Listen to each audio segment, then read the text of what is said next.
আসসালামু আলাইকুম। এইচএসসি ভূগোলের দ্বিতীয় পত্র পঞ্চম অধ্যায় খনিজ ও শক্তি সম্পদ, এটা নিয়ে মেনলি আমরা এই চ্যাপ্টারটা আলোচনা করতেছি। তো এই চ্যাপ্টারটা তোমার কিন্তু এইচএসসির জন্য ইম্পর্টেন্ট আছে। তো মেনলি কোন কোন খনিজ সম্পদগুলো কোন জায়গায় আছে, মেনলি তোমার তেল প্লাস গ্যাস প্লাস কয়লা, এই কয়টা কিন্তু মেনলি ইম্পর্টেন্ট আছে। এবং প্রতি বছর যদি নাও আসে তো এই অধ্যায় থেকে কোশ্চেন আসলে তোমার কোন কোন জায়গায় খনিজ সম্পদ আছে, ধরো বাংলাদেশ অথবা মিডল ইস্ট, কোন জায়গায় কয়লা আছে, এগুলো কিন্তু তোমার বারবার আসে, ঠিক আছে। তো এমসিকিউ বলো রিটেন বলো তোমার সবগুলোতে এগুলো কিন্তু আসে। সো এই অধ্যায়টা তুমি যখন করবা আমি আশা করব যে এই অধ্যায়টা খুব ভালো মতো করবা, ঠিক আছে। তো এই অধ্যায় থেকে আসলে মানে মোটামুটি ইজি আছে। তুমি যেখানে আমার কথা থাকবে যে তোমরা যেখানে কিছু ডায়াগ্রাম আঁকতে পারবা অথবা তোমার ম্যাপ আঁকতে পারবা, সো ওই টাইপগুলো একটু বেশি করে দিবা, তাহলে তোমার কি হচ্ছে তোমার এখানে মার্ক ক্যারি করাটা খুবই ইজি তোমাদের জন্য, ঠিক আছে। তো শুরু করি ডাইরেক্ট। মেইনলি তোমার এই অধ্যায়টা কী হচ্ছে ভাইয়া, খনিজ, ঠিক আছে। খনিজ নিয়ে আলোচনা হচ্ছে, আর কি হচ্ছে তোমার শক্তি সম্পদ। এই খনিজ সম্পদ আর তোমার কি শক্তি সম্পদ নিয়ে আলোচনা করতেছি আমরা।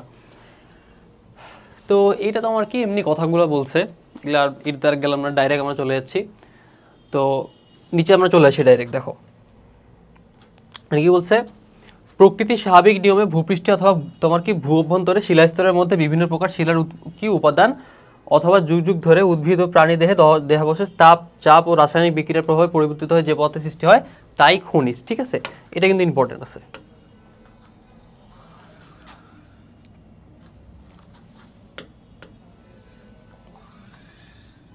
ঠিক আছে, দেখো তাই খনিজ অর্থাৎ ভূপৃষ্ঠের অভ্যন্তরে আগের শিলাস্তর হতে মাটি খুঁড়ে যে প্রাকৃতিক সম্পদ কি হচ্ছে আহরণ করা যায় তাই হচ্ছে খনিজ সম্পদ। ছোট করে তুমি যদি বলো তাহলে এটাও তুমি লিখতে পারো, ঠিক আছে।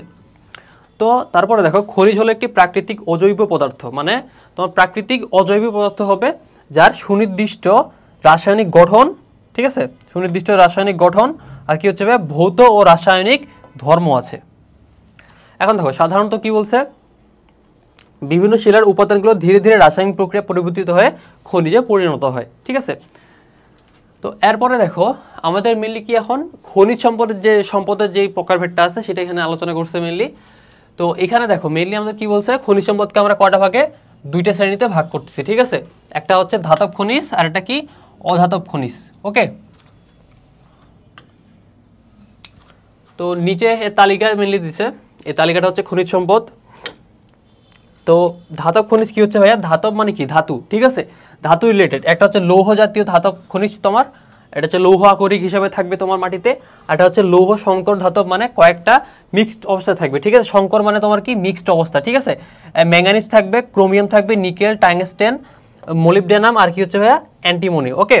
এরপরে 3 নম্বরটা কি বলতেছে এখানে ভাইয়া, অলৌহ জাতীয়, মানে লৌহ যেগুলো না তোমার ধাতব খনিজ যেগুলো হচ্ছে তামা, টিন, সীসা, দস্তা, সোনা, অ্যালুমিনিয়াম, রূপা, প্লাটিনাম, হীরা, ইউরেনিয়াম ইত্যাদি, ঠিক আছে। তো এইগুলো হচ্ছে কি আমাদের ভাইয়া ধাতব, মানে ধাতু, ঠিক আছে। ধাতুর বৈশিষ্ট্য তোমরা ক্লাস 6, 7, 8 দিকে পড়ে আসছো, সো এটাতে আর ডিপলি যাচ্ছে না।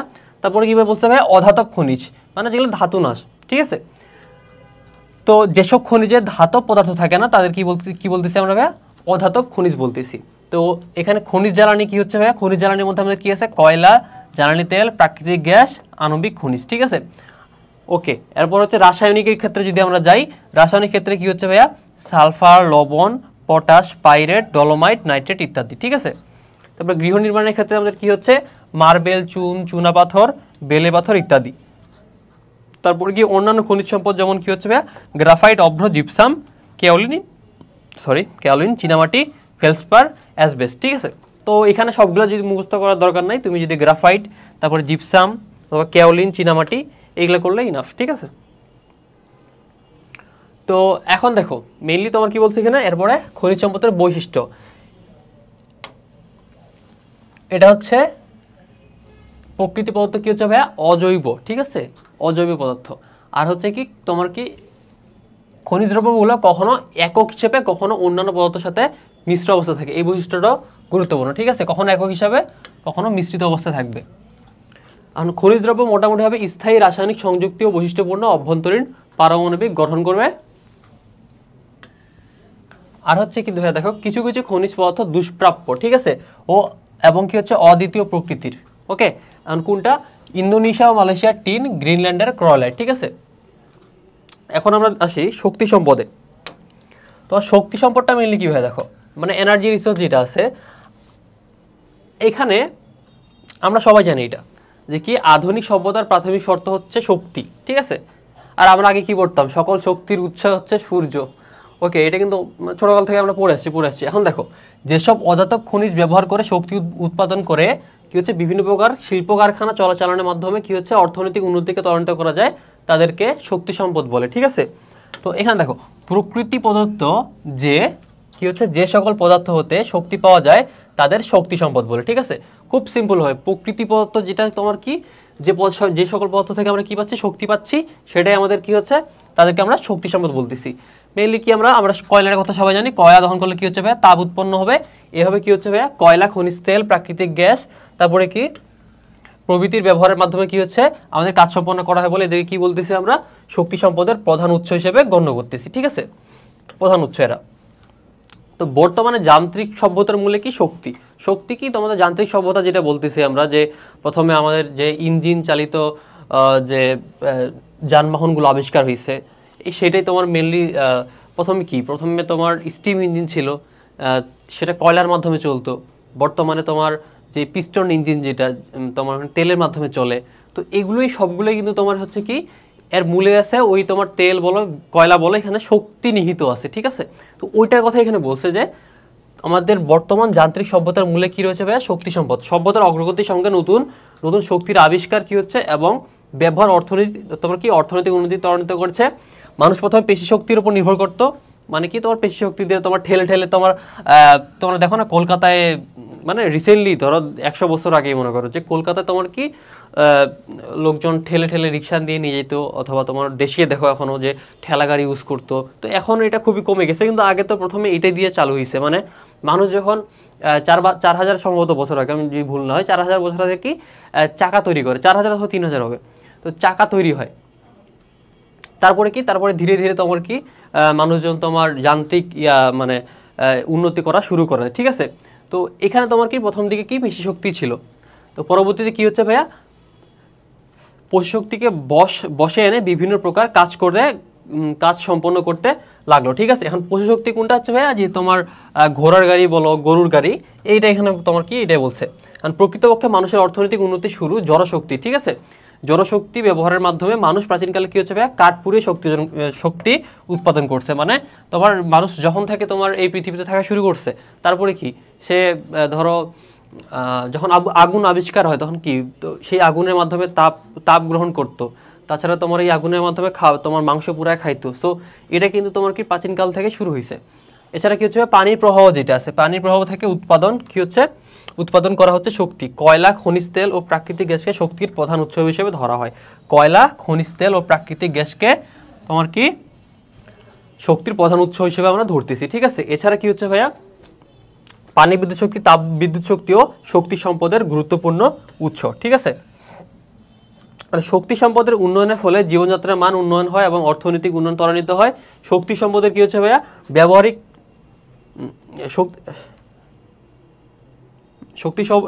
সম্পদের কি হচ্ছে ব্যবহারিক ক্ষেত্রটি আরো জনমুখী হওয়ার ফলে কর্মসংস্থানের সুযোগ হয়। শক্তি ও জ্বালানির মানে যে কথাগুলো বলছে সেগুলাই নিচে একটু আসি। সুতরাং কি বলছে, যেসব অধাতব খনিজ ব্যবহার করে শক্তি উৎপাদনের মাধ্যমে বিভিন্ন প্রকার শিল্প কলকারখানা চালানোর মাধ্যমে অর্থনৈতিক উন্নতি ত্বরান্বিত করা যায়, তাকে শক্তি সম্পদ বলে। ঠিক আছে, তো তোমার মেনলি এটাই বলছে। এটা দিলেও হবে, নিচেরটা তোমার এটা দিবা অথবা এটা দিলা, সরি এই পর্যন্ত জানা, এটা দিলে ইনাফ। ঠিক আছে, তো এরপরে আমরা ডাইরেক্ট চলে যাচ্ছি। এখন দেখো এই শ্রেণী বিভাগটা, এর আগে আমরা কি বললাম, কি শ্রেণী বিভাগ বললাম, এটা হচ্ছে আমরা খনিজ সম্পদ, একটা হচ্ছে ধাতব আর একটা হচ্ছে অধাতব। ঠিক আছে, আর এটা কি, এটা হচ্ছে আমাদের দেখো, এটা হচ্ছে শক্তি সম্পদ, হচ্ছে প্রচলিত শক্তি, অপ্রচলিত শক্তি। ঠিক আছে, ওকে। তো এখানে কি বলছে, বিভিন্ন ভিত্তি বা দৃষ্টিকোণ থেকে শক্তি সম্পদকে আমাদের কি হচ্ছে ভাইয়া শ্রেণীবিভাগ করা যায়। শক্তি সম্পদ মূলত কয় প্রকার হচ্ছে ভাইয়া, শক্তি সম্পদ মূলত আমাদের 2 প্রকার। ঠিক আছে, যথা কি হচ্ছে প্রচলিত আর একটা হচ্ছে অপ্রচলিত শক্তি। এখন তোমার কি ডাইরেক্ট এটা তোমাদের এখানে দেখা দিচ্ছি। শক্তি সম্পদ প্রচলিত শক্তি হচ্ছে কি হচ্ছে ভাইয়া, কয়লা জানি, খনিজ তেল জানি, প্রাকৃতিক গ্যাস, পানি, বিদ্যুৎ, পারমাণবিক শক্তি। ঠিক আছে, তো অপ্রচলিত কোনটা আছে আমাদের, সৌরশক্তি, জোয়ার ভাটা, ভূতাপ শক্তি, বায়ু শক্তি, জৈব শক্তি, ঠিক আছে। তো এটা আমরা খুব মানে ইন্টেন্সিভভাবে ইউজ করতেছি না, সেই জন্য এটাকে এই ইয়াতে রাখা হয়েছে। কিন্তু আমরা এটা কিন্তু হরহামেশাই আমাদের ডেইলি লাইফে ইউজ করি। তুমি যখন ধরো ঘুম থেকে উঠো, যারা তোমার শহর এলাকায় থাকো, তো অনেকে তোমার কি প্রাকৃতিক গ্যাস তোমার যেটা ইউজ করো, অথবা তোমার সিলিন্ডারে ইউজ করো, গ্যাস ইউজ করো। পানিতে তোমার সবসময় লাগে, ঠিক আছে। আর পানি বিদ্যুৎ তোমার কি, পানি বিদ্যুতের মাধ্যমে যেই বিদ্যুৎ উৎপন্ন হচ্ছে তোমরা সেটা ব্যবহার করো। তো এটা তোমার ইউজুয়ালি এটা হয়ে আসতেছে, সেই জন্য তোমার কি এটা প্রচলিত শক্তির মধ্যে দিছে, ঠিক আছে। তোমার একটা কাজ দিছে, তোমার এই কাজটা কি বলছে, নিচের ছকে ধাতব অধাতব খনিজ সম্পদের কি হচ্ছে নাম লেখো, ঠিক আছে। একটা হচ্ছে ধাতব খনিজ সম্পদ, অধাতব খনিজ সম্পদ, ঠিক আছে। তোমার এটা দিয়ে দিছে এখানে। ও এখন আসি বিশ্বের প্রধান খনিজ সম্পদ লৌহ আকরিক নিয়ে, মানে লৌহ আকরিকটা, ঠিক আছে। লোহাকে যন্ত্র সভ্যতার ভিত্তি বলা হয়। কলকবজা, রেলপথ, রেলগাড়ি, মোটর, জাহাজ, গৃহের কাঠামো নির্মাণে কি হচ্ছে ভাইয়া, এটা ব্যবহার অত্যাবশ্যক। কিন্তু এই লোহা সরাসরি খনি থেকে পাওয়া যায় না। এখন তোমার ধারণা এখানে কোশ্চিনটা আসতে পারে ভাইয়া, আকরিক লৌহ ঠিক আছে, বাট আকরিক জিনিসটা কি? এটা কিন্তু আমাদের ক্লাস 9-এ যারা সায়েন্স পড়ছো তাদের ক্ষেত্রে এটা পাওয়ার কথা, যে এখানে আকরিক নামে একটা তোমার পার্ট, একটা চ্যাপ্টার ছিল এখানে, ঠিক আছে। চ্যাপ্টারের মধ্যে একটা পার্ট ছিল। তো এমনি আকরিকটা কি, মানে সাধারণভাবে তুমি যদি বলতে চাও যে এটা তোমার পুরোপুরি মানে লোহার আকরিক বলতেছে। লোহার আকরিক কোনটা কি, এটা কি, এটা হচ্ছে তোমার এটা সরাসরি পাবা না, ওটা কোনো একটা ফর্মে থাকবে, তারপরে তুমি সেটাকে মানে মিক্সড অবস্থায় থাকবে, সেটাকে তুমি আলাদা করে উঠে নিয়ে আসবে, তারপরে তুমি লোহাটা পাবা, ঠিক আছে। সো ওইটাকে তখন আমরা বলছি লোহার আকরিক। এখন দেখো এখানে কি বলছে, কিন্তু লোহা সরাসরি খনি থেকে পাওয়া যায় না, এটা অন্যান্য খনিজের সঙ্গে মিশ্রিত অবস্থায় থাকে। এই মিশ্রিত লোহাকে আমরা কি বলতেছি, আকরিক বলছি, ঠিক আছে। মানে যখন মিশ্রিত অবস্থা থাকতেছে তখন সেটাকে আমরা কি বলতেছি, আকরিক। ওকে, আকরিকে 17 ভাগে কি হচ্ছে, শতকরা 24 ভাগের কম লোহা থাকলে তা উত্তোলন করা লাভজনক নয়, ঠিক আছে। তোমার উত্তোলন করার একটা প্রসেস থাকে অবশ্যই, ঠিক আছে। তো ওই প্রসেসে যদি তোমার 40%-এর কি হচ্ছে ভাইয়া কম হয়ে যায়, তখন কি সেটার আমাদের লাভজনক হবে না, ঠিক আছে, লাভজনক নয়। ওকে, এখন দেখো লোহা আকরিকের শ্রেণী বিভাগ মেইনলি মানে তোমার বেশ কয়েকটা ভাগ আছে, ঠিক আছে। তো মানে কোন ফর্মে থাকবে, বিভিন্ন ফর্মে থাকে কিন্তু লোহাটা, তো ওই কোন ফর্মের থাকবে সেটার উপর ভিত্তি করে কয়েকটা তোমার এখানে ভাগ করছি, ঠিক আছে। মেইনলি তোমার কি এখানে 4 ভাগে ভাগ করছি, ঠিক আছে। তো প্রথমে হচ্ছে কি আমাদের ম্যাগনেটাইট, ঠিক আছে। এটা কি, এটা রং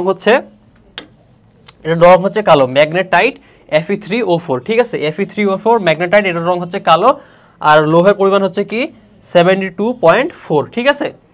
আগ্নেয় বা রূপান্তরিত শিলায় পাওয়া যায়, ঠিক আছে। এটা হচ্ছে কি আগ্নেয় বা রূপান্তরিত শিলায় পাওয়া যায়। এখন আগ্নেয় ও রূপান্তরিত শিলা তুমি কোথায় পাবা, সেটা কিন্তু আমাদের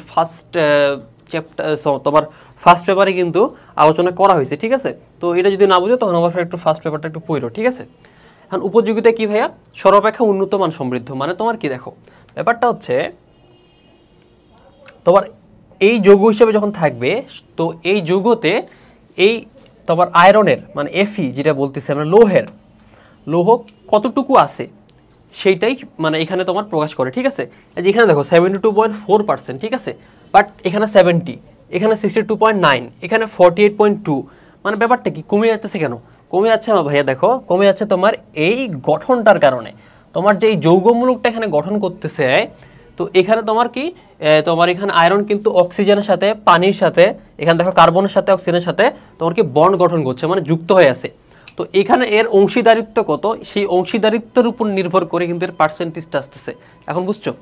তো এইখানে তোমার কি এর অংশীদারিত্ব হচ্ছে Fe3, এর অংশীদারিত্ব হচ্ছে 72.4%। এই কারণে যখন এইটা হিসেবে, এই যৌগটা হিসেবে থাকবে, তখন কি হচ্ছে এটা সব মানে এখান থেকে আমরা সবচেয়ে বেশি লোহা এখান থেকে আমরা কি আলাদা করে নিতে পারবো। এই কারণে তোমার কি এটাকে আমরা সর্বাধিক বলতেছি, ঠিক আছে।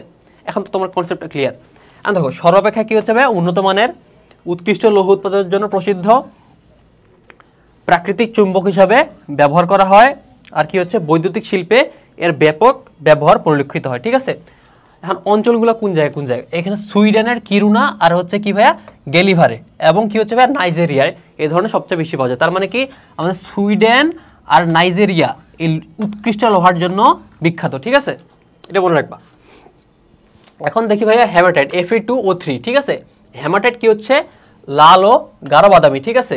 এ কত হচ্ছে 70%। আমাদের কি এখানে ম্যাগনেটাইট যেটা ছিল, ম্যাগনেটাইট কত পার্সেন্ট ছিল ভাইয়া 72.4, এটা হচ্ছে 70%, ঠিক আছে। এর উৎস কি পাললিক শিলা, ঠিক আছে। সবচেয়ে বেশি পরিমাণে পাওয়া যাচ্ছে কি আমাদের এইটাই, মানে তোমার Fe2O3 যে হেমাটাইট যেটা বলা হচ্ছে, এটা লাল ধরনের আর হচ্ছে গাঢ় বাদামি, ঠিক আছে, গাঢ় বাদামি লাল।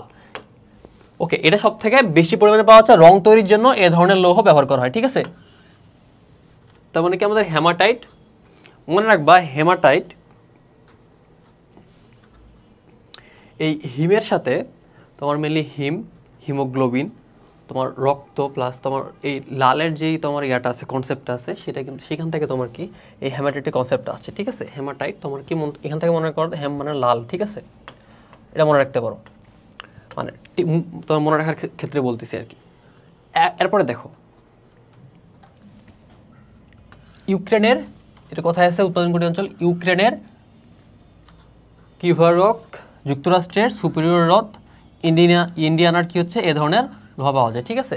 একটা হচ্ছে ইউক্রেন, একটা হচ্ছে যুক্তরাষ্ট্রের কি হচ্ছে সুপিরিয়র হ্রদ, আর একটা হচ্ছে ইন্ডিয়ানার, এই দুইটা জায়গা, আর হচ্ছে ইউক্রেনের কি কিভারক, ঠিক আছে। এরপরে দেখো ভাইয়া লিমোনাইট যেটা আছে, লিমোনাইট কি 2Fe2O3 ইন্টু H2O, ঠিক আছে, পানিটা তার সাথে যুক্ত হিসেবে থাকবে।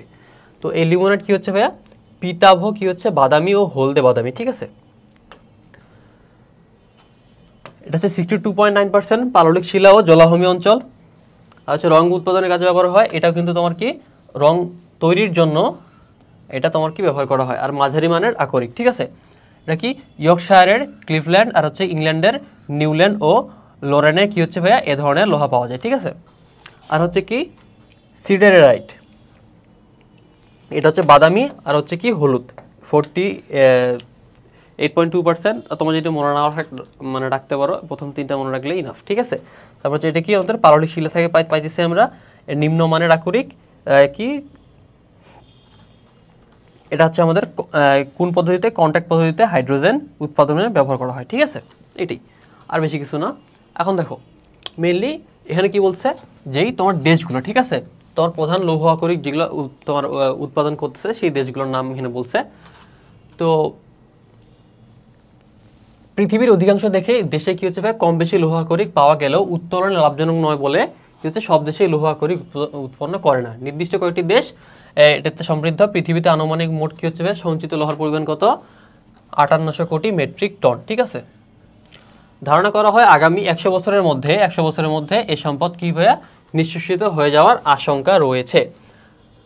তবে ভয়ের কোনো কারণ নাই, তোমার লৌহ কিন্তু রিউজ করা যায়, কিন্তু একটা ঝামেলা আছে। ঝামেলা হচ্ছে কি, তোমার লৌহ যদি তোমার আবার অক্সিজেনের সাথে বিক্রিয়া করে তখন কিন্তু তোমার মরিচা পড়ে, ঠিক আছে। তোমার মরিচাটা কিন্তু একটু কনসিডারেশনের বিষয় আছে। তখন দেখবে যে সব লোহা যদি তোমার মরিচায় রূপান্তর হয়ে যায় তখন কিন্তু আর মানে বাকি অবশিষ্ট কিছু থাকবে না। আচ্ছা, তো এই তালিকাটা আমরা দেখি। মেনলি কি প্রথমে আছে অস্ট্রেলিয়া, ব্রাজিল, চীন, ভারত, রাশিয়া, ঠিক আছে। এপাশে দেখি, তো তারপরে আছে ইউক্রেন, কানাডা, কাজাকিস্তান, দক্ষিণ আফ্রিকা, ইরান, ঠিক আছে। তোমার যদি মানে এই সংখ্যা তত্ত্বগুলো এগুলো মনে না রাখার মানে ভালো লাগে না ভাইয়া, মনে রাখবো না তো দরকার নাই। তুমি যদি আসলে মনে রাখতে পারো তোমার কি প্রথম 5-6টা মুখস্থ রাখলে ইনাফ, ঠিক আছে। তো আর বেশি তোমার বেশি প্যারা নিতে হবে না। এখন দেখো বিশ্বব্যাপী লৌহ আকরিকের বন্টনটা আমরা দেখি। বিশ্বের বিভিন্ন দেশে কীভাবে লৌহ আকরিক পাওয়া যায়, উক্ত কি হচ্ছে তোমার কি আকরিক সমূহ বিভিন্ন অঞ্চল থেকে সংগ্রহ করে সংরক্ষণ ও রপ্তানি করা হয়, ঠিক আছে। তাই বর্ণনা সুবিধার্থে নিচের মহাদেশ ভিত্তিক লৌহ আকরিকের উত্তোলন ও বন্টন দেখানো হলো, ঠিক আছে। এশিয়া মহাদেশে আসি। এ দেশের কি হচ্ছে ভাই, এই মহাদেশে পৃথিবী প্রায় অর্ধেকেরও বেশি লৌহ উত্তোলন করা হয়, অর্ধেকের বেশি, ঠিক আছে। এই মহাদেশের মধ্যে কি আছে ভাইয়া, আমাদের চীন, ভারত, জাপান লৌহ আকরিকে তোমার কি উত্তোলনে অগ্রগণ্য, এবং চীন হচ্ছে কি ভাইয়া বিশ্বের অন্যতম লৌহ আকরিকের উৎপাদনকারী দেশ, ঠিক আছে। উৎপাদন বললে ভুল হবে, এটা উত্তোলনকারী, ঠিক আছে। লৌহ আকরিক কি হচ্ছে ভাইয়া উৎপাদক এশিয়ার তোমার কি দেশগুলো তোমার মেনলি এখানে করছে, যেমন চীন, ভারত। চীনে কি হচ্ছে ভাইয়া দেখো, চীন হচ্ছে বিশ্বের তৃতীয়। দেশটির প্রধান খনি কি হচ্ছে ভাইয়া মাঞ্চুরিয়ায় মুকুদেনে অবস্থিত, ঠিক আছে। এছাড়া সান্টুং, ইয়াংসিকিয়াং, ঠিক আছে, অববাহিকা, হোনান, হোপাই, শানসি প্রভৃতি অঞ্চলে প্রচুর পরিমাণে কি লৌহ আকরিক উৎপাদন করা হয়ে থাকে। ঠিক আছে, এটা কিন্তু একটু ইম্পর্টেন্ট আছে, মানে তোমার এটা আসে কিন্তু, মানে তোমার চীনের কোন জায়গায়, এটা মানচুরিয়ান, এটা মনে রাখবা, এবং তোমার লৌহ আকরিকের প্রথম কয়েকটা দেশ, অথবা তোমার ম্যাপে, তোমার এখানে কি ম্যাপ আছে? আচ্ছা, ম্যাপ যদি এখানে না থাকে, তোমার কি ম্যাপে ওখানে দেখায় দেয়, ধরো চীন যে জায়গাটাতে আছে ওখানে তোমার ক দিয়ে দিল, ঠিক আছে, গ নাম্বারে বললো যে ক চিহ্নিত অঞ্চলে সব থেকে বেশি কোনটা পাওয়া যায়, তুমি সেটা নিয়ে আলোচনা করো। তখন তোমার কি বলতে হবে, এই লৌহ আকরিকটা এখানে নিয়ে আসতে হবে, তারপরে সেই বৈশিষ্ট্যগুলো তোমাকে লিখতে হবে। ঠিক আছে, তো ভারতের ক্ষেত্রে কি হচ্ছে ভাইয়া, ভারত কি বিশ্বের 4র্থ স্থানে অধিকারী হচ্ছে হেমাটাইট। ঠিক আছে, ভারতে কি হেমাটাইট শ্রেণীর লৌহ সব থেকে বেশি পাওয়া যায়। এখন হেমাটাইটটা কোনটা ভাইয়া, সেকেন্ডটা আমরা যেটা পড়ছিলাম হেমাটাইট সেটাই। ঠিক আছে, সেকেন্ডটা যেটা আমরা পড়ছিলাম হেমাটাইট।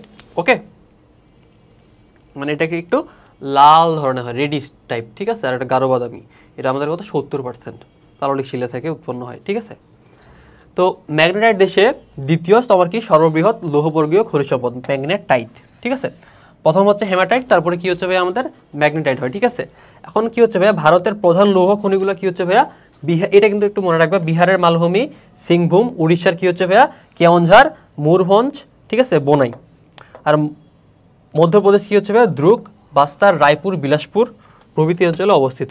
তোমার প্রথম কয়টা মনে রাখলে হবে। ঠিক আছে, তো এখন ভাইয়া জাপানে আসি আমরা। জাপান হচ্ছে লৌহ আকরিকে সমৃদ্ধ দেশ, শুধু এমনি বলতে সমৃদ্ধ, এদেশে প্রচুর লৌহ আকরিক উত্তোলিত হয়ে থাকে। তোমার কি হোক্কাইডো দ্বীপে, মুরোরান এবং উত্তর হনসু দ্বীপে কামাইসি ও সেনিন অঞ্চলে লৌহ আকরিক পাওয়া যায়। তোমাদের যদি মুখস্থ থাকে মুখস্থ রাখবা, যদি মুখস্থ না থাকে ভাই, মানে খুব যদি তোমার ইয়া হয় যে ভাই আমি তো মুখস্থ করতে পারি না, তো আপাতত এটা দরকার নেই, যারা মুখস্থ করতে চায় মুখস্থ করতে পারো।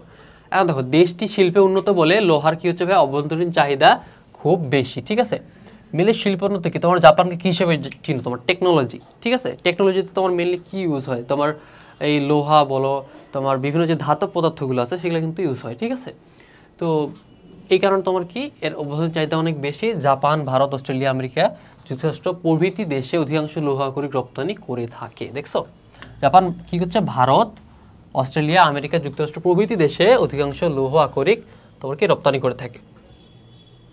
21 সালে কত করছিল, 7,03,00,000 মেট্রিক টন কাঁচা লোহা উত্তোলন করে। কাজাকিস্তান কি করছে ভাইয়া দেখো, এটা হচ্ছে বিশ্বের 8ম ও এশিয়া 4র্থ। 21 সালে কি করছে, 6.40 মেট্রিক টন লৌহ আকরিক উৎপাদন করে। ঠিক আছে, এখন ইরানে আসি। ইরান লৌহ আকরিক সম্পদে কি হচ্ছে বিশ্বের 10ম স্থানের অধিকারী।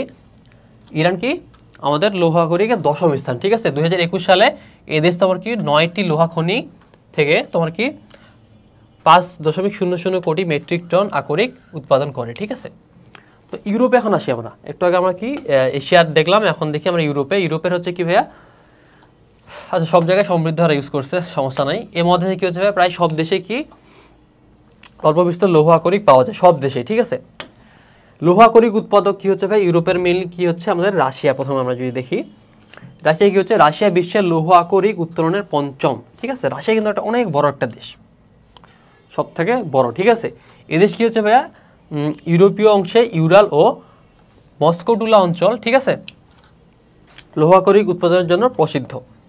ইউরাল পার্বত্য অঞ্চলের ম্যাগনিটোরস্ক এবং কুজনেস্ক খনি এলাকায় কি হচ্ছে ভাইয়া প্রচুর উন্নত মানের ম্যাগনেটাইট যাতে লৌহ পাওয়া যায়। ঠিক আছে, এরপরে কি ইউক্রেনে আমরা আসি। এটা হচ্ছে আমাদের 6ষ্ঠ উত্তোলনে।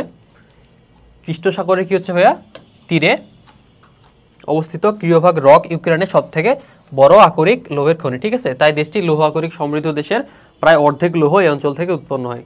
তাই দেশটি লৌহ আকরিকে সমৃদ্ধ দেশের প্রায় অর্ধেক লৌহ এই অঞ্চল থেকে, মানে কি তোমার কি ইউক্রেনের সবচেয়ে বড় আকরিক কি হচ্ছে ভাইয়া লৌহের খনি কোনটা, আমাদের কি ক্রিয়ফ রক। ঠিক আছে, এটা কোথায় অবস্থিত, কৃষ্ণ সাগরের তীরে অবস্থিত। আচ্ছা, এরপর আমরা জার্মানিতে আসি ভাইয়া। আচ্ছা, এটা সমৃদ্ধ। ওকে, জার্মানির কি রাইন নদীর পূর্ব দিকে রাইন মালভূমি অঞ্চলে কি হচ্ছে ভাইয়া হেমাটাইট ও ম্যাগনেটাইট, ঠিক আছে, আকরিকে মজুদ রয়েছে। হ্যানোভার কি হচ্ছে ও হার্চ পর্বতের মধ্যবর্তী অঞ্চলে লৌহ উত্তোলনের জন্য প্রসিদ্ধ। আর হচ্ছে ফ্রান্সের কি হচ্ছে ভাইয়া লরেন, প্যারিসের উপত্যকা ও ফ্রান্সের আলপস ও জুরা অঞ্চল থেকে লৌহ আকরিক পাওয়া যায়। আলসাস ও লোরেন ফ্রান্সের সর্ববৃহৎ সিডারাইট লৌহ উৎপাদনের ক্ষেত্র। ঠিক আছে, এখানে প্রাপ্ত লোহের আকরিকের পরিমাণ কত হবে এখানে তোমার কি 40%। ঠিক আছে, আর নরওয়েতে আসি। এই নামটা তোমার এখানে দিছে, তোমার যদি মনে না থাকে আমি বলবো যে দরকার নাই ভাই, মুখস্থ করার দরকার নাই। সিট ভারানজার ডান্ডারল্যান্ড কার্কনেস। ঠিক আছে, উচ্চারণ করতে তো অবস্থা খারাপ। এখন দেখো সুইডেনের কি কিরুনা, লুসো, ডেনোমোরা, আর কি হচ্ছে ভাইয়া গেলিভারে, মাম্বারজেট, আর হচ্ছে কোপারবার্গ, আর কি গ্যাঞ্জেসবার্গ। ঠিক আছে, উৎকৃষ্ট মানের আকরিক উৎপাদনের জন্য বিখ্যাত। ঠিক আছে, এরপরে স্পেনের কি অনেক অঞ্চলে লৌহ আকরিক স্বনির্ভর, তার মধ্যে কি আইবেরিয়ান উপদ্বীপ অঞ্চলে ওভিয়েডো, বিলবাও, স্যান্টান্ডার লৌহ উৎপাদনের ক্ষেত্রে কি হচ্ছে প্রসিদ্ধ লাভ করেছে। বিশ্বের বাজারে স্পেনের হেমাটাইট শ্রেণীর ফসফরাস ও গন্ধকবিহীন লোহের পর্যাপ্ত চাহিদা রয়েছে। ঠিক আছে, স্পেনের কোনটা সব থেকে বিখ্যাত? স্পেনের হেমাটাইট শ্রেণীর কি ফসফরাস ও গন্ধকবিহীন লোহের পর্যাপ্ত। আর ব্রিটেনে কি আচ্ছা, হাম্বার নদীর নিম্নভূমি দক্ষিণ লিঙ্কন থেকে অক্সফোর্ড পর্যন্ত এলাকায় লৌহ আকরিক উত্তোলন করা হয়। নর্দাম্বারল্যান্ড, ক্যাটারিং, কবরি, আচ্ছা এগুলো আর পড়লাম না, বাট তোমরা মুখস্থ করলে ভাই কইরো। এই ক্ষেত্রে তোমাদেরকে একটু আমি বলছি না, ঠিক আছে, তোমার যদি মুখস্থ করার ইচ্ছা না থাকে ভাই কইরো না, মানে ভাই বুঝি তো এতগুলো নাম কেমনে মুখস্থ রাখবো এখানে, তো দরকার নেই হুদা কামে, মানে খামাখা এগুলো দরকার নেই। এখন দেখো উত্তর আমেরিকা মহাদেশ, তো আমাদের উত্তর আমেরিকা কিন্তু দেখাই দিয়েছিলাম কোন পাশে। ঠিক আছে, তো সামনে যদি মেয়ে পাশে আবার দেখাই দিব। ও এখন দেখো উত্তর আমেরিকা কি হচ্ছে ভাই, বেশ কয়েকটি অঞ্চলে লৌহ আকরিক উত্তোলিত হয়। এ মহাদেশে যুক্তরাষ্ট্রের হ্রদ অঞ্চল, মেসারি, ডারমিলিয়ন, কুইনো খনি দক্ষিণ পূর্বাঞ্চল, ঠিক আছে, বার্মিংহাম ও রোজ মাউন্টেনে, উত্তর পূর্ব হচ্ছে কি নিউ ইয়র্ক ও পেনসিলভেনিয়া রাজ্য, আর পশ্চিমাঞ্চলে কি হচ্ছে ভাই উইমিং, নেভাদা। ঠিক আছে, আর হচ্ছে ও ক্যালিফোর্নিয়ার লৌহ আকরিকে উত্তোলিত হয়। এছাড়া কি হচ্ছে কানাডার নিউফাউন্ডল্যান্ডের সেন্ট জন, নোভাস্কোশিয়া, সুপিরিয়র হ্রদের উত্তর পূর্বাঞ্চল ও মেক্সিকোতে লৌহ আকরিক উত্তোলন হয়। বিশ্ব রপ্তানি বাণিজ্যে কি এর যথেষ্ট অবদান রয়েছে। লৌহ আকরিক উৎপাদক উত্তর আমেরিকার মহাদেশসমূহ হচ্ছে কানাডা। লৌহ আকরিক উৎপাদনে সমগ্র বিশ্বে কানাডা 7ম স্থান অধিকার করে। কানাডার মোট 3টি অঞ্চল, লরেন্সীয় মালভূমি, ল্যাব্রাডার মালভূমি ও নোভাস্কোশীয় উপদ্বীপ। ঠিক আছে, কানাডার পূর্বাংশে কি হচ্ছে ভাইয়া অবস্থিত কুইবেক, ল্যাব্রাডার, নিউফাউন্ডল্যান্ডে কি হচ্ছে অঞ্চলে হেমাটাইট জাতের উন্নত মানের লৌহ আকরিক পাওয়া যায় এটা। আর হচ্ছে যুক্তরাষ্ট্রে দেখি এবার 11 স্থানের অধিকারী যুক্তরাষ্ট্র, আকরিক খুবই উন্নত মানের। ঠিক আছে, খুবই উন্নত মানের, তবু যুক্তরাষ্ট্রের বিশ্বের বিভিন্ন দেশ থেকে সস্তা লৌহ আকরিক আমদানি করে থাকে। কথা থেকে আমরা পড়ছিলাম আমাদের কি চীনা, জাপান থেকে কি লৌহ আকরিক তোমার কি আমদানি করে। ঠিক আছে, এখন দেখো আকরিকের লোহের বন্টন অনুসারে যুক্তরাষ্ট্রকে 4 ভাগে ভাগ করতেছি। সুপিরিয়র হ্রদ অঞ্চল, তারপরে কি 2 নম্বর হেমাটাইট ও লিমোনাইট উৎপাদক দক্ষিণ পূর্বাঞ্চল, ম্যাগনেটাইট আকরিক উৎপাদক উত্তর পূর্বাঞ্চল, আর কি হচ্ছে আরেকটা পশ্চিমাঞ্চল। ঠিক আছে, এখন দক্ষিণ আমেরিকায় যদি আমরা আসি, দক্ষিণ আমেরিকার কি হচ্ছে ভাইয়া, দক্ষিণ আমেরিকার মহাদেশের মধ্যে কি ব্রাজিল, ভেনেজুয়েলা, পেরু, আর কি হচ্ছে চিলি, বলিভিয়া লৌহ আকরিকের খনি রয়েছে। তবে চিলি ও পেরু ব্যতীত অন্যান্য দেশের কি হচ্ছে ভাইয়া খনিগুলোর উত্তোলন প্রায় বন্ধ রয়েছে। ঠিক আছে, তার মানে তোমার মান তেমন হয়তো বা ভালো না। ঠিক আছে, তো আমরা কি বললাম, তো ভারতে হয়, এখানে তোমার ম্যাপে দিয়ে দেওয়া দিচ্ছে দেখো, এর সাথে তোমার ভারতে, এপাশে এদিকে তোমার চীনে, তোমার জাপানে, তারপরে তোমার এখানে উপরে তোমার রাশিয়াতে, তারপরে কি আমাদের ইউরোপের অংশটাতে, আমাদের কি এখানে এটা ভাইয়া নর্থ আমেরিকাতে, আর লাস্টে আমরা কি পড়লাম, লাস্টে আমরা কি পড়তেছি ভাইয়া, এটা আমাদের সাউথ আমেরিকা। ঠিক আছে, সাউথ আমেরিকার কোথায় কোথায়, তো ভেনেজুয়েলা, ব্রাজিল, আর যেখানে তোমার দেখো ভেনেজুয়েলা, ব্রাজিল, এটা হচ্ছে সাউথ আমেরিকা, এটা হচ্ছে তোমার কি ভেনেজুয়েলা, ব্রাজিল হচ্ছে এই অংশটা। ঠিক আছে, এই জায়গায় তোমার এখানে ইন্ডিকেট করে দিছে। এখন তুমি যদি মানে সাপোজ যে তোমার এই কোশ্চেনটা আসলো, এখন তুমি খুব ভালো মতো পড়ছো অ্যান্ড তোমার মনে হচ্ছে যে তুমি এটা অ্যান্সার করতে পারবা, তাহলে আমার সাজেশন থাকবে ভাই তুমি যাই আঁকো ম্যাপটা যেন আঁকতে পারো, মানে তুমি চেষ্টা করবা তোমার পরীক্ষার খাতায়, তো পরীক্ষার চেষ্টা করবা যে তুমি কোন কোশ্চিনটাতে সব থেকে বেশি ডায়াগ্রাম আঁকতে পারবা, ম্যাপ দিতে পারবা, ছক দিতে পারবা, ইনফরমেশনগুলো ভালো মতো পয়েন্ট আউট করে দিতে পারবা। তো তোমার ওই জায়গাগুলোতে থেকে কিন্তু তোমার মার্ক সব থেকে বেশি ক্যারি হবে। ধরো তোমার এরকম তোমার এই কোশ্চেনটা আসলো, তোমার শুধু বললো যে তোমার বিশ্বে প্রধান প্রধান কয়েকটি লৌহ আকরিক সমৃদ্ধ দেশের তালিকা লিখো এবং কয়েকটা বৈশিষ্ট্য লিখো, ঠিক আছে? তো তুমি শুধু তালিকার বৈশিষ্ট্য লিখলে হবে না, তখন সুন্দর করে একটা ম্যাপ আঁকাই দিতে হবে কোন কোন জায়গায় আছে, ঠিক আছে? তোমার যে এক্স্যাক্টলি অ্যাকুরেট হইতে হবে সেরকম না, তোমার কি ডট ডট দিয়ে তুমি দেখাই দিলে, ঠিক আছে? ডট ডট দিয়ে দেখা দিলে এই জায়গায় আছে আমাদের কি প্রথমে ভারতের এই জায়গায় আছে, ঠিক আছে? আমাদের চীনে আছে, আমাদের এদিক কি জাপানে আছে, তারপরে কি আমাদের ভাইয়া রাশিয়াতে আছে, তারপরে কি আমাদের ইউরোপের কয়েকটা অংশ দেখাই দিলা, তারপরে কি হচ্ছে ভাইয়া আফ্রিকাটাতে আসছিনি, পরে আসতেছি, এখানে কি আমাদের উত্তর আমেরিকায় কয়েকটা আছে, দক্ষিণ আমেরিকায় কয়েকটা আছে, ঠিক আছে? জাস্ট এই হবে, আর কিচ্ছু না ভাইয়া। তোমার দেখবা যে তোমার মোটামুটি একটা ফর্মে যদি তোমার তোমার ম্যাপটা চলে আসে, তাহলে দেখবা যে ইজিলি তুমি ভালো করবা, ঠিক আছে? তো এখন বলতে পারো ভাই ম্যাপ আঁকাটা মানে কেমনি করবো ভাই, তোমাদের ইউটিউবে 2 থেকে 3 মিনিটের তুমি যদি সার্চ দাও যে how to draw A map, ঠিক আছে, এই world map or how to draw A Bangladesh map, তো ইজিলি তুমি এখানে 2 মিনিটের একটা 3 মিনিটের একটা টিউটোরিয়াল দেখে মানে আধা ঘন্টার মতো তুমি প্র্যাকটিস করো, তুমি ইজিলি একটা তোমার ওয়ার্ল্ড ম্যাপ অথবা তোমার কি বাংলাদেশের ম্যাপ আঁকা ইজিলি তোমার মানে তোমার কোনো ব্যাপারই হবে না, ঠিক আছে? তো তোমরা এই কাজটা কিন্তু করবা। তো এখন আসি আমরা ভাইয়া, দেখো ভেনেজুয়েলাতে, ভেনেজুয়েলা কি বলছে, ব্রাজিলের মতো ভেনেজুয়েলা উন্নত মানের খনিজ আকরিক সমৃদ্ধ এদেশের আকরিকে 62% কি হচ্ছে ভাইয়া লৌহ, তার মোটামুটি কিন্তু ভালো দিকে এটা, ঠিক আছে? 62%। এদেশের প্রধান লৌহ খনিগুলো কি হচ্ছে ভাইয়া অর্নিকো নদীর দক্ষিণে গুইনার উচ্চভূমি, মেরিডো ও এলপাও অঞ্চলে, ঠিক আছে? আর ব্রাজিলে কি লৌহ আকরিক উৎপাদনে সেকেন্ড, ঠিক আছে? বর্তমানে দেশটির মোটোগ্রাসো, বিলোহরি, জমটি, বাহিয়া, করাম্বো আর কি মিনাস জেরিস, পেট্রোলিনা প্রভৃতির প্রধান লৌহ উৎপাদনকারী অঞ্চল, ঠিক আছে? কয়লার অভাবে এ দেশে ইস্পাত শিল্পের কি হচ্ছে ভাইয়া উন্নতি হয়নি। এখন কেন হয়নি ভাইয়া বলো দেখি? কয়লা, তোমার লোহাটা কিন্তু তোমার এই আমরা যে পানি গরম করি তোমার দিয়ে 100 ডিগ্রি সেলসিয়াসে কিন্তু গলে না, ঠিক আছে? লোহাটা কিন্তু তোমার গলনাঙ্ক কিন্তু আরও বেশি, ঠিক আছে? তো ওই গলনাঙ্ক তোমার বেশি হওয়ার কারণে তোমার কি কয়লা কিন্তু খুব ইজিলি তোমার গরম করে করে তুমি লোহাকে গলাতে পারবা, ঠিক আছে? বাট এটা কিন্তু এই অঞ্চলে বেশি না থাকার কারণে তোমার কি এই শিল্পটা তোমার কি ইস্পাত শিল্পটা সেখানে তোমার কি সুবিধা করতে পারেনি, অথবা তোমার অনেক দূর থেকে যদি তোমার আনতে হয় তাহলে কি হবে তোমার কস্টিংটা সব থেকে বেশি পড়তেছে, ট্রান্সপোর্টেশন কস্টটা, এই কারণে তোমার কি সব মিলাই কি এটা হয় না, ঠিক আছে? এখন অস্ট্রেলিয়া মহাদেশে আমরা আছি ভাইয়া, অস্ট্রেলিয়া মহাদেশ কি হচ্ছে ভাইয়া পৃথিবীর শীর্ষ দেশ, এতক্ষণ ধরে সেকেন্ড থার্ড ফোর্থ পড়লাম, তো পৃথিবীর শীর্ষ দেশ আমাদের কি হচ্ছে ভাইয়া আমাদের অস্ট্রেলিয়া, ঠিক আছে? অস্ট্রেলিয়ার কি হচ্ছে নিউ সাউথ ওয়েলসের আয়রন মোনার্ক, ঠিক আছে? এবং দক্ষিণ অস্ট্রেলিয়ার আয়রন নব, ঠিক আছে? লৌহ আকরিক উত্তোলনের জন্য প্রসিদ্ধ, মানে দুইটা, একটা হচ্ছে মোনার্ক, একটা হচ্ছে আয়রন নব, ঠিক আছে? এখন দেখো আফ্রিকাতে আসি, আফ্রিকা এর মধ্যে দক্ষিণ আফ্রিকা, লাইবেরিয়া, আলজেরিয়া, মরক্কো আর হচ্ছে কি ভাই তিউনিসিয়া ও নাইজেরিয়ার লৌহ আকরিক পাওয়া যায় তথা উত্তোলন করা হয়। তবে এদেশের মধ্যে কি দক্ষিণ আফ্রিকা পৃথিবীর 7ম লৌহ আকরিকে উত্তোলনকারী দেশ, ঠিক আছে? পৃথিবীর দক্ষিণ আফ্রিকার কি হচ্ছে ভাই নাটাল ও ট্রান্সভাল লৌহ আকরিক উত্তোলন প্রসিদ্ধ। এখন দেখো দক্ষিণ আফ্রিকায় আমরা আসি, এটা কি দক্ষিণ আফ্রিকা বিশ্বের 9ম কেপ প্রদেশের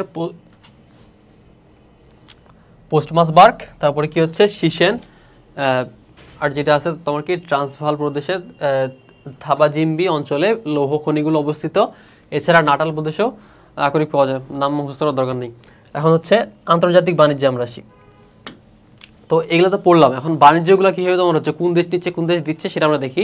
লৌহ আকরিকে আন্তর্জাতিক বাণিজ্য খুবই ব্যাপক ও বিস্তৃত, মানে তোমার ধরো তুমি ফোনে তোমাদের ক্লাস নিচ্ছি, তো তোমরা ফোনে ক্লাস দেখতেছো, তো তোমার যে ফোনটা ইউজ করতেছো এখানে কিন্তু তোমার কি এখানে তোমার মেটাল অবশ্যই আছে, ঠিক আছে? লৌহ একটু হলেও আছে। তুমি যে কোনো ইউজ করতেছো, তোমার স্টিল, তারপর রড ইউজ করো, স্টিল তো না, তোমার রড যেটা ইউজ করো সেখানে কিন্তু লোহা থাকে, ঠিক আছে? তো তোমার ডেইলি তুমি যেদিকে থাকো সেদিকে তোমার লোহার ছড়াছড়ি, ঠিক আছে? তুমি বাসে উঠো সেখানেও, সব জায়গায়। তো এই কারণে কি এর বিজনেসটাও কিন্তু অনেক বিশাল একটা বিজনেস, ঠিক আছে। যে সকল দেশ লৌহ আকরিক রপ্তানি করে এবং পৃথিবীর লৌহ ইস্পাত শিল্পে উন্নত দেশ, সে দেশগুলোর মধ্যে যুক্তরাজ্য, Japan, Germany, Belgium, Sweden, Australia প্রধান, ঠিক আছে।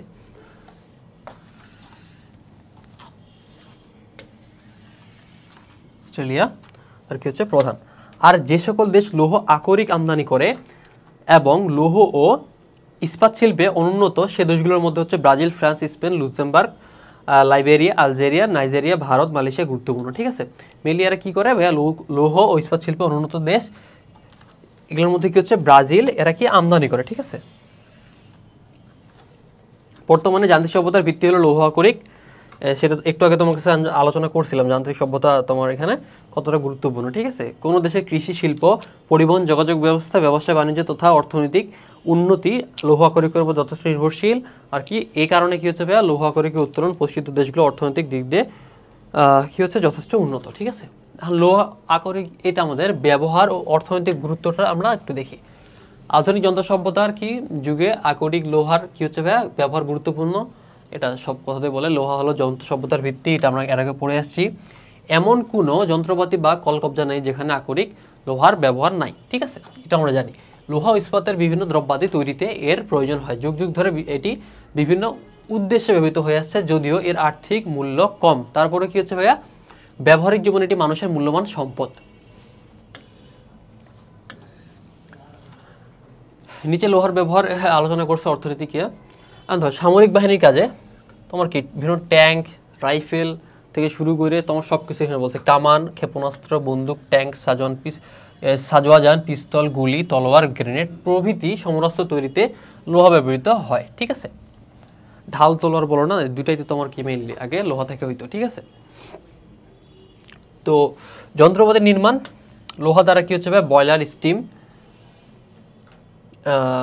স্টিম টারবাইন, রেডিয়েটর, কারখানার বৃহৎ যন্ত্রপাতি ও যন্ত্রাংশ, রোলার, ক্রেন প্রভৃতি ভারী যন্ত্রপাতি এবং ছেনি, হাতুড়ি, কর্নিক কি হচ্ছে ভাই, করাত, তর্পুন, পেরেক, স্ক্রু যা যাবতীয় আছে সব হচ্ছে তৈরি হয়, ঠিক আছে। এখন অনেকে মনে করে যে বয়লার, আমি আগে বলতাম বয়লার বলতে কি বোঝাচ্ছে, আসলে বয়লার বলতে এই বয়লার না রে ভাই, খাওয়ার বয়লার না।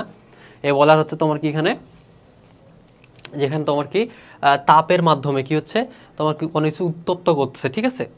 তোমার এখানে বয়েল থেকে বয়লার, তুমি এটাই মানে মনে রাখার জন্য করতে পারো, বয়েল মানে ফুটন্ত, ফুটা, অথবা তোমার কি এখানে উত্তপ্ত করতেছে কিছু একটা, ঠিক আছে। এখানে তোমার কি যন্ত্রপাতিতে ইউজ হয়। তো এখন দেখো কৃষিকাজের সরঞ্জামাদি তৈরিতে, কৃষিকাজের সরঞ্জামাদিতে কি করবো দেখো, কৃষিক্ষেত্রে লোকেরা প্রাচীনকাল থেকে হচ্ছে লোহার তৈরি লাঙ্গলের ফলা কি ব্যবহার করতেছে। তো এটা তোমার অনেক আগে থেকে হয়ে আসতেছে, ঠিক আছে। লাঙ্গলের ফলা ইউজ করে জমি চাষের জন্য ট্রাক্টর, পাওয়ার টিলার, বীজ বপনের জন্য রিপার, ফসল কাটার জন্য কি হচ্ছে ভাই আমাদের হারভেস্টার, ধান ঝাড়াই করার জন্য ঝাড় মেশিন, কোদাল, কাস্তে, মানে কোনো কিছু যেটা বাদ নাই কৃষিক্ষেত্রে সব কিছু তোমার কি এই লৌহ আকরিক থেকে আসে, ঠিক আছে। তো যাতায়াত ও পরিবহন ব্যবস্থা যে বললাম, পরিবর্তন ক্ষেত্রে লোহার প্রয়োজন হয়। পরিবহন ক্ষেত্রে সেতু, রেলপথ, মালগাড়ি, রেলগাড়ি, জাহাজ, স্টিমার, বাস, লরি, মোটরসাইকেল সব যা যাবতীয় আছে, রিক্সা, লোহা নির্মাণ সব ক্ষেত্রে ব্যবহার হয়, ঠিক আছে। গৃহস্থলী উপকরণ তৈরিতে হাতা, খুন্তি, কড়াই, সারাশি, বালতি, চিমটে প্রভৃতি বাসনপত্র, গ্যাস, ওভেন, সিলিন্ডার, আলমারি, চেয়ার, ভাইগুলো টাকা দিচ্ছে না, আচ্ছা দিই, এটা কিন্তু তোমার এমনি মুখস্থ থাকো, তুমি যদি একটু করে দেখো।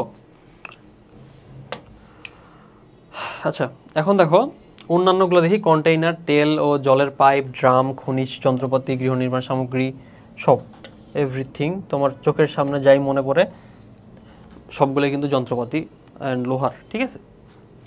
এখন দেখো বিশ্বের প্রধান খনিজ সম্পদ কি, গ্রাফাইট।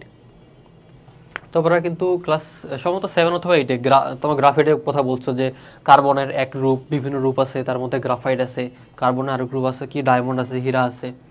তো এই গ্রাফাইটটা নিয়ে আমরা এখন দেখি ভাইয়া। গ্রাফাইট হচ্ছে নরম ধূসর বা কালো বর্ণ কার্বন জাতীয় এক ধরনের পদার্থ, ঠিক আছে, কার্বনের এক রূপ, ঠিক আছে। পৃথিবীর খনিজ সম্পদের মধ্যে এটি অন্যতম একটি। গ্রাফাইট এক প্রকার প্রস্তর জাতীয় খনিজ পদার্থ, ঠিক আছে। এর অপর নাম কি হচ্ছে ভাইয়া, কৃষ্ণ সীসা, মানে কালো, কৃষ্ণ মানে কি হচ্ছে ভাইয়া কালো, কালো সীসা। এটি অত্যন্ত কি হচ্ছে ভাইয়া তাপ সহ, মানে তাপ সহ্য করতে পারে ও তড়িৎ প্রবাহী, ঠিক আছে, মানে আমাদের কি বিদ্যুৎ তোমার কি চলাচল করতে পারে এর মধ্যে দিয়ে। এখন পেন্সিলের সীসা তৈরি করতে কি হচ্ছে ভাই, গ্রাফাইট প্রচুর পরিমাণে ব্যবহার করা হয়। মানে তুমি যে পেন্সিলটা ইউজ করো সেখানে তোমার কি যে শীষটা আছে, মানে তোমার কি শিসটা তোমার আমরা শিশিতে বলি, ঠিক আছে। সো সেটা তোমার কি গ্রাফাইটে এখানে ইউজ হয়, ঠিক আছে। এছাড়া ধাতু গলানোর পাত্র তৈরিতে, তারপরে বিদ্যুতিক শিল্পে, ছাপাখানায় অক্ষর রং প্রস্তুত করতে, পিচ্ছিল উজ্জ্বলকারক পদার্থ হিসেবেও এর ব্যবহার ব্যাপক, ঠিক আছে। বৈশিষ্ট্য যদি আমরা দেখি, আমাদের কি গ্রাফাইটের বৈশিষ্ট্য কি, মানে তোমার মেনলি একটা তোমার কঠিন পদার্থের যে বৈশিষ্ট্য থাকে কিছুটা মানে কয়েকটা আসে, ঠিক আছে। আর বাকিগুলো এখানে তোমরা দেখো, চাপ, তাপ ও দীর্ঘ সময়ের ব্যবধানে অ্যান্থ্রাসাইট কয়লা গ্রাফাইটে পরিণত হয়, ঠিক আছে।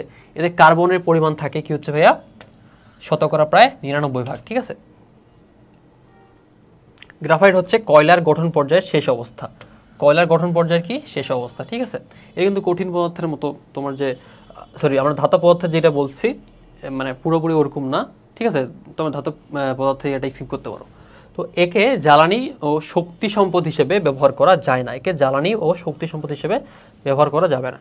তো তোমরা বলতে পারো ভাই এখানে তোমার কি কয়লা গঠন পর্যায়ের শেষ অবস্থা, তবে আমরা মানে জ্বালানি হিসেবে কেন ইউজ করতে পারছি না? ভাই এটা মানে গঠন পর্যায়ের দিকে গেছে, পুরোপুরি কয়লায় রূপান্তরিত হয়নি, ঠিক আছে। তো এই কারণে আমরা এটাকে কি আমরা তোমার কি জ্বালানি হিসেবে ইউজ করতে পারতেছি না। আর গ্রাফাইট কি পেন্সিল তৈরির কাজে ব্যবহার হয়। এখন দেখো বিষয়বিক গ্রাফাইটের উত্তোলন। গ্রাফাইট এমন এক ধরনের কার্বন জাতীয় পদার্থ যা পৃথিবীর প্রায় সব অঞ্চলে কম বেশি পাওয়া যায়। তবে কি হচ্ছে গ্রাফাইট উৎপাদনের প্রথম স্থানে রয়েছে চীন, দ্বিতীয় স্থানে কি ভারত, ঠিক আছে। এছাড়া কানাডা, মেক্সিকো, মাদাগাস্কার, দক্ষিণ আফ্রিকা, ব্রাজিল, উত্তর Korea, Sri Lanka, Ukraine, Australia, Slovakia, Italy, Norway, Russia, Japan প্রভৃতি কি হচ্ছে উল্লেখযোগ্য গ্রাফাইট উৎপাদক দেশ। বর্তমানে মার্কিন যুক্তরাষ্ট্রে কৃত্রিম গ্রাফাইট তৈরি হচ্ছে। তো কৃত্রিম গ্রাফাইট কোথায় তৈরি হয়? আমাদের মার্কিন যুক্তরাষ্ট্রে, ঠিক আছে। তো প্রথমে আমরা কি দেখলাম ভাইয়া? প্রথমে দেখলাম চীন, তারপরে ব্রাজিল, তারপরে কি বলছে মোজাম্বিক, রাশিয়া, মাদাগাস্কার, ঠিক আছে। তো এইগুলো না করলে প্রথম 5টা মনে রাখলে ইনাফ, ঠিক আছে। আন্তর্জাতিক বাণিজ্যের ক্ষেত্রে আমরা এটা দেখি, জার্মানি ও কোরিয়া গ্রাফাইট রপ্তানিকারক দেশগুলোর মধ্যে অন্যতম, ঠিক আছে। জার্মানি ও কোরিয়া এরা রপ্তানিতে বেশি করে, রপ্তানিটা। যুক্তরাষ্ট্র, জাপান, চীন ও রাশিয়া প্রধান আমদানিকারক দেশ, ঠিক আছে। এরা রপ্তানিকারক, এরা আমদানিকারক। প্রথমে কিন্তু আছে চীন, ঠিক আছে। এখন তোমরা কোশ্চিন আসতে পারে যে উৎপাদক প্রথমে আছে চীন, চীন, বাট এই চীন কি করে আমদানিকারক দেশ কেমনে কি? ভাই চীন যে হারে তোমার এটা ইউজ করে, সো ওরা তোমার কি রপ্তানির থেকে আমদানির বাইরের দেশ থেকে আবার নিয়ে আসতে হয়, ঠিক আছে। তো অনেকে ভাবতে পারে যে গ্যাঞ্জাম আছে, কোনো গ্যাঞ্জাম নাই, সব ঠিকই আছে, ঠিক আছে। জার্মানি ও কোরিয়া থেকে উক্ত দেশগুলো কি হচ্ছে বিশ্বের কি অন্যান্য দেশ গ্রাফাইট আমদানি করে থাকে, ফলশ্রুতিতে আন্তর্জাতিক বাণিজ্যে কি হচ্ছে পথ সুগম হচ্ছে, ঠিক আছে। এটা একটু জার্মান ও কোরিয়া থেকে উক্ত দেশগুলো কি হচ্ছে বিশ্বের অন্যান্য দেশ কি হচ্ছে গ্রাফাইট আমদানি করে থাকে, ঠিক আছে। তো বিশ্বের প্রধান শক্তি সম্পদ, এখন আমরা শক্তি সম্পদে আসি। এটা কি হচ্ছে খনিজ তেল বা পেট্রোলিয়াম, ঠিক আছে। প্রধান মেইনলি আমাদের তেল, ওয়েল, পেট্রোলিয়াম জাতীয় যে পদার্থটা, এটা কিন্তু সারা বিশ্বে বর্তমানে সব থেকে বেশি চর্চিত বিষয়, ঠিক আছে। আমরা জানি যে সবসময় জানি যে মিডল ইস্টে অনেক তেল আছে, তেলের খনি আছে, ওখান থেকে সারা বিশ্বে তোমার তেল যায়। শুধু মিডল ইস্টে নেই ভাইয়া, আর অনেক জায়গাতে তোমার কি তেল আছে, ঠিক আছে। মানে তোমার এই পেট্রোলিয়ামটা আছে। এখন আমরা দেখি আধুনিক যুগে খনিজ তেল একটি তোমার কি প্রয়োজনীয় সামগ্রী, শক্তি, আলো, তাপ উৎপাদনের জন্য তেল অত্যন্ত প্রয়োজনীয়, ঠিক আছে। খনিজ তেল পরিশোধিত করে গ্যাসোলিন, ডিজেল, তোমার কি খনিজ তেল পরিশোধিত করে কি পাই আমরা? গ্যাসোলিন, ডিজেল, গ্যাস, কেরোসিন, পিচ্ছিল কারক তেল, প্যারাফিন প্রভৃতি পাই, ঠিক আছে। তুমি সরাসরি খনি থেকে কিন্তু পেট্রোল পাবা না, ডিজেল পাবা না, তোমার কি এখানে তুমি পেট্রোলিয়ামটা পাবা, ঠিক আছে। এটা খনিজ প্রথমে একটা তেল পাবা, সেটাকে কি হচ্ছে একটা প্রসেসের মধ্যে নিয়ে যায় তোমার কি বিভিন্ন লেয়ারে বিভিন্ন তোমার তরল পদার্থগুলো পায়, ঠিক আছে। রেলগাড়ি, মোটরগাড়ি, জাহাজ, বিমান, তোমার এটা জানি পেট্রোল ডিজেল ইউজ হয়। সাধারণভাবে ভূগর্ভস্থ বিভিন্ন শিলাস্তর থেকে উত্তোলিত তেলকে খনিজ তেল বা পেট্রোলিয়াম বলা হয়, ঠিক আছে। সাধারণত ভূগর্ভস্থ বিভিন্ন শিলাস্তর থেকে উত্তোলিত তেলকে তোমার কি খনিজ তেল বা পেট্রোলিয়াম বলা হয়। এটা কত প্রকার তোমার কি এটা এক প্রকার খনিজ পদার্থ, ঠিক আছে। এটা কি খনিজ পদার্থ। খনিজ তেলকে আমরা কি বলছি ভাইয়া? এটা কিন্তু একটু ইম্পর্টেন্ট আছে। খনিজ তেলকে আমরা কি তরল সোনাও বলা হয়, ঠিক আছে, তরল সোনা বলি। তো মধ্যপ্রাচ্যের তেল হলো বিশ্বের অন্যান্য দেশগুলোর কৃষি, শিল্প, সংস্কৃতি, অর্থনীতি প্রভৃতির উন্নয়নের চাবিকাঠি, ঠিক আছে। তোমার যদি বাংলাদেশ, আমরা বর্তমানে কি বাংলাদেশে তো থাকি নাকি, বাংলাদেশে যদি এই মুহূর্ত থেকে তোমার কি সব ধরনের তেল গায়েব করে দেওয়া হয় অথবা বিক্রি বন্ধ করে দেওয়া হয়, তবে এরপরের দিনই তুমি পথে বসবে, মানে তোমার বিদ্যুৎ চলে যাবে, সব চলে যাবে। কারণ বিদ্যুৎ কেমন চলে যাবে, তোমার কি আমাদের বেশিরভাগ যে বিদ্যুৎ কেন্দ্রগুলো আছে, উৎপাদন কেন্দ্রগুলো অনেকগুলাই কিন্তু ডিজেলের মাধ্যমে চলাচল করে, ঠিক আছে ভাইয়া। তো তোমার কি এই তেলটা মানে বর্তমানে আমাদের এতটাই গুরুত্বপূর্ণ যেটা আমরা কি মানে কল্পনা করতে পারি না। বাট এই তেলের মজুদটাও কিন্তু একটা লিমিটেড মজুদ, এটা কিন্তু একসময় শেষ হয়ে যাবে কিন্তু, মানে সামনের 100 বছর 200 বছর বলো, এটা কিন্তু মানে শেষ হবেই, মানে আমরা যে হার ইউজ করতেছি সেটা কিন্তু শেষ হওয়ারই পথে, ঠিক আছে। এখন দেখো মধ্যপ্রাচ্যের তেল হলো বিশ্বের অন্যান্য দেশগুলোর, এটা কি বললাম ভাইয়া, সংস্কৃতি, অর্থনীতি প্রভৃতি উন্নয়নের চাবিকাঠি। খনিজ তেল সারা বিশ্বে অতি গুরুত্বপূর্ণ পণ্য, ঠিক আছে। বিশ্বের উন্নয়নে তেল নির্ভর ও তেল অত্যন্ত মূল্যবান খনিজ সম্পদ। বিভিন্ন প্রকার উদ্ভিদ ও প্রাণীর দেহাবশেষ কি হচ্ছে ভাইয়া, পাললিক শিলাস্তরে চাপা পড়ে দীর্ঘদিনের রাসায়নিক প্রক্রিয়ায় তেল বা পেট্রোলিয়াম জাতীয় পদার্থ তৈরি হয়। মানে বিভিন্ন প্রকার উদ্ভিদ ও প্রাণী, ঠিক আছে, এর দেহাবশেষটা কি ভাইয়া চাপা পড়ে থাকে, মানে কয়েকশো বছরের মতো চাপা পড়ে থাকতে পারে, ঠিক আছে।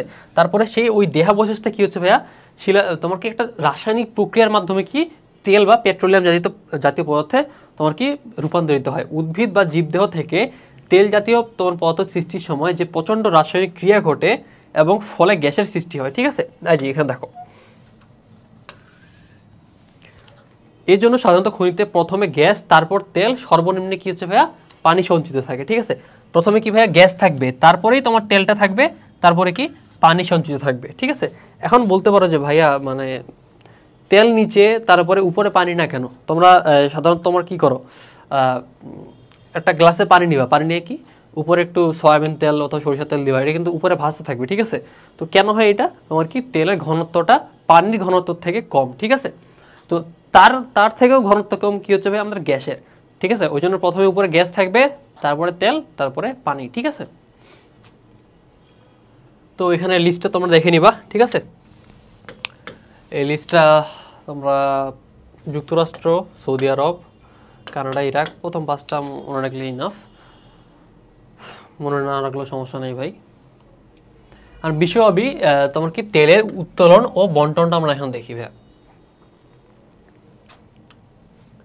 বর্তমান পৃথিবীতে তেল উত্তোলনকারী দেশের সংখ্যা প্রায় 50-এর অধিক। আর তোমরা শুধু তেল বলতে মিডল ইস্টকে চিনো, ইরাক, ইরান, সৌদি আরব এগুলাকে চিনো না ভাই, ওমান এগুলাকে চিনো, এগুলা না, আরও অনেকগুলো দেশ আছে, ঠিক আছে। তার মধ্যে কি 50-এর অধিক বলতেছে, এর মধ্যে যুক্তরাষ্ট্র বিশ্বের তোমার কি শীর্ষ তেল উত্তোলনকারী দেশ। এর মধ্যে যুক্তরাষ্ট্র বিশ্বের শীর্ষ তেল উত্তোলনকারী দেশ। ব্যাপারটা একটু ইন্টারেস্টিং লাগতেছে না?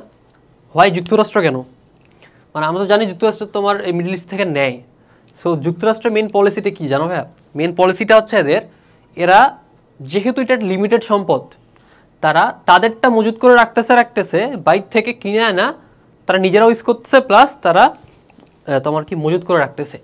এবং তারা কোন দিকে তোমার কি মানে নজর দিছে, তারা দিছে রিনিউয়েবল এনার্জির দিকে নজর দিছে, ঠিক আছে।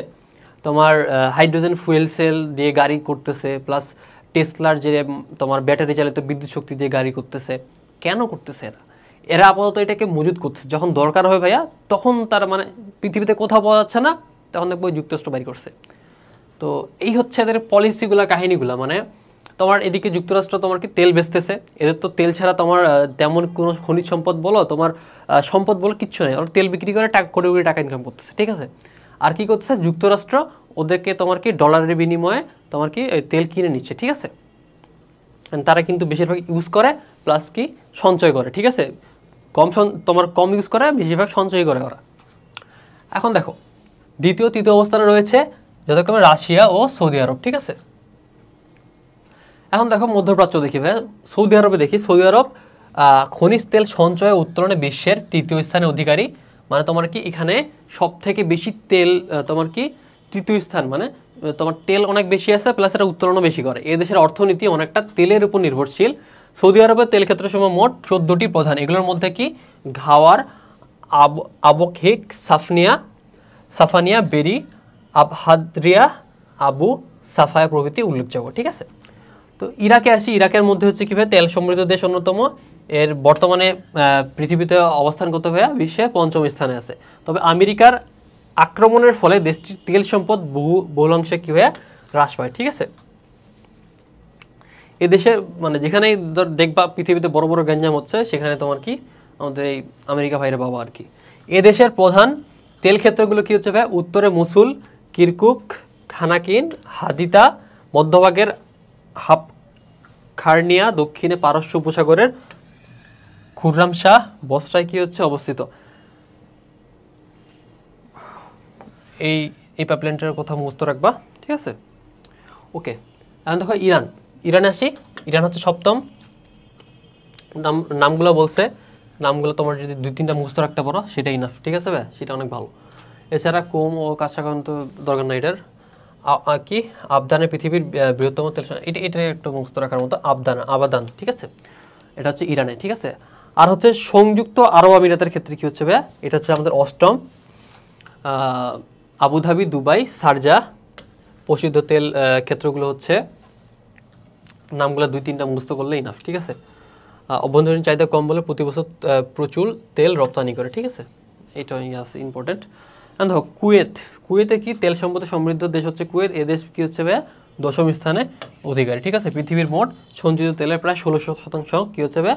কুয়েত নামক ক্ষুদ্র দেশটিতে রয়েছে, ঠিক আছে? 16%। 1947 সালে বারগানে কি পৃথিবীর শ্রেষ্ঠ তেল খনি আবিষ্কৃত হয়। এছাড়া মাগোয়া ও আহমাদিতে তেল খনি অবস্থিত।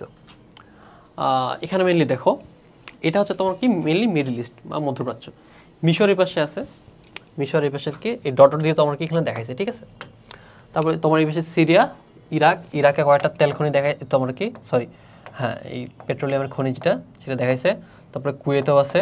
এই পাশে ইরান, যেটা আমি দেখলাম, ইরানে তোমার কি বেশ কয়েকটা এই পাশে এই সাইডটাতে। তারপরে কি এখানে তোমার ওমান, এই পাশে ইয়েমেন, এটা হচ্ছে আমাদের পুরোটাই সৌদি আরবের কি এই নর্থ ইস্টের পোর্শনটাতে বেশি, ঠিক আছে? ওকে, তো এই ছিল একটা ম্যাপ। তোমার যদি এটা আসে যে তোমার মধ্যপ্রাচ্যের তেলের দেশগুলোর তেল খনির মানে করো, ব্যাখ্যা দাও, সো তুমি এটা করবা, ঠিক আছে? অবশ্যই আঁকবা আর কি। ইউরোপে আসি ভাইয়া। রুশ ফেডারেশন দেখো, এ দেশ তেল সম্পদে বিশ্বে দ্বিতীয়। তোমার কি কিন্তু শুনছো রাশিয়া প্রচুর তেল উৎপন্ন করে, এই মানে শুনছো তেমন? আমার তো মনে হয় না শুনছো। বাট রাশিয়াও কিন্তু অনেক তেল সম্পদ আছে ওদের। রাশিয়া দেশটা বড়, ওদের বিভিন্ন সম্পদও আছে, ঠিক আছে? এদেশের পশ্চিম সাইবেরিয়ার ওব নদী অববাহিকায় কি উৎসবালিক ও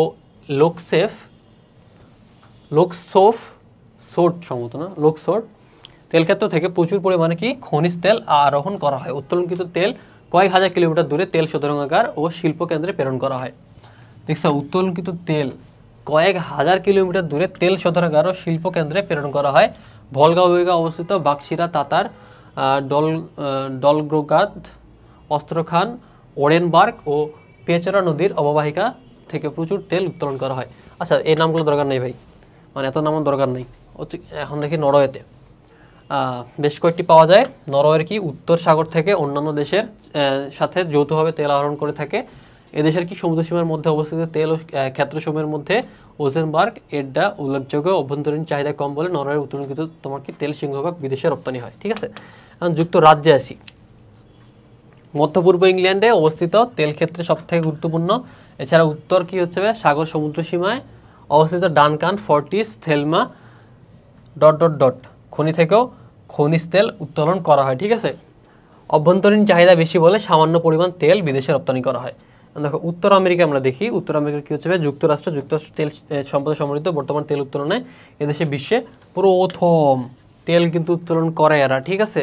এদেশের প্রধান তেল ক্ষেত্রগুলো হলো San Francisco, Montana, Wyoming, Colorado, Oklahoma, Arkansas, Texas, Louisiana, Illinois, তারপরে কি হচ্ছে ভাইয়া ইন্ডিয়ানা হ্রদ, মেক্সিকো উপসাগর ও অ্যাপেলেশিয়ান অঞ্চলে অবস্থিত। চাহিদা বেশি থাকা সত্ত্বেও নিজেদের তেল কম উৎপাদন করে বিদেশ থেকে আমদানি করে থাকে। এখন বুঝতে ব্যাপারটা?